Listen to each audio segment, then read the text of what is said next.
تازه خبر له کابل څخه په یوه الوتکه کې د 800 کسانو لیږد نړۍ حیرانه کړې ده. کابل ته د طالبانو په ننوتلو سره له هیواد نه د وتلو لپاره د حامد کرزي پر هوایي ډګر د خلکو جوپي ورماتې شوي. اوس مهال د حامد کرزي په هوایي ډګر کې امریکایي ځواکونه د دغه هیواد د وګړو ډیپلوماتانو او خپلو افغان همکارانو د لیږدولو لپاره ځای پر ځای شوي دي. خو په کابل کې د دې اوازې په خپرېدو دي چې امریکا د کابل هوایي ډګر ته ورتلونکي ټول افغانان امریکا ته لیږدوي. ګڼو افغانانو له خپلو کورنیو سره ځانونه هوایي ډګر ته ورسول. د یکشنبې په ورځ 800 افغانانو په یوه C-10A پوځي الوتکه کې د 140 سرتیرو لپاره جوړه شوې ده په زور ځانونه ځای کړل. دغه الوتکه چې له کابل نه د قطر العدید هوایي ډګر ته والوته پوره تیل هم نه لرل او په هوا کې له بلې الوتکې تیل واخیستل. په دغه الوتکې سپارو کسانو د الوتنې په لومړیو شیبو کې هم د دغه خطر څخه ډک سفر بیه پرې کړله.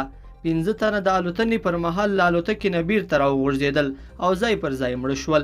ویل کېږي چې 3 دغه کسان د هوایي ډګر په ځمکه راغورځېدلي وو او 2 نورې د کابل په خیرخانې مینه کې له هوا نه یو کور ته ورلوېدلي دي. دغه 15 تنه د هغو کسانو له ډلې څخه وو چې د الوتکې پر وزرو او نورو ناخوندي ځایونو کې ناستو. ویل کېږي چې ډیری دغه کسانو نه پاسپورټ درلود او نه هم ویزه، خو د پاسپورټ او ویزې په نه لرلو سره بل هیواد ته تګ ناشونی دی. الوتکې له منځ څخه اخیستل شوی عکس په لومړي نظر داسې بریښي لکه ګڼ کسان چې په یو تالار کې یو بل ته ډیر نږدې ناست وي. دغه عکس د نړۍ په لر او بر کې غبرګونونه راپارولي او خلک یې حیران کړي دي. امریکا خپل هغه افغان همکاران چې د اسنادونو پروسه یې بشپړه شوې نه ده قطر ته لیږدوي او د اسنادونو تر ارزول کېدو وروسته به بیا امریکا ته لیږدول کېږي.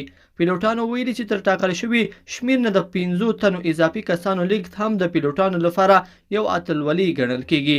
د قطر په العدید هوایي ډګر کې د ناستې پر مهال له الوتکې نه د دومره کسانو راوتلو دغه هوایي ډګر پیلوټان او انجینران حیران کړي دي. د الوتنې یو کنټرولونکي ویلي دا ورته بیخي د نه باور وړ وه.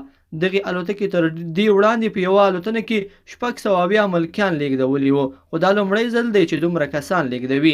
قسم طالبانو پر افغانانو غږ کړی دی چې له هیواد نه دې نه تښتي او خپلو کارونو ته دوام ورکړي، خو لیدل کېږي چې ګڼ افغانان له هیواد نه د تښتې په هڅه کې دي. لیدونکو په دې هیله چې دا مطلب به مو تر پایه لیدلی وي. که مو دا ویډیو خوښه شوې ویډیو لایک کړئ او چینل سبسکرایب کړئ. تر بیا ښه وخت.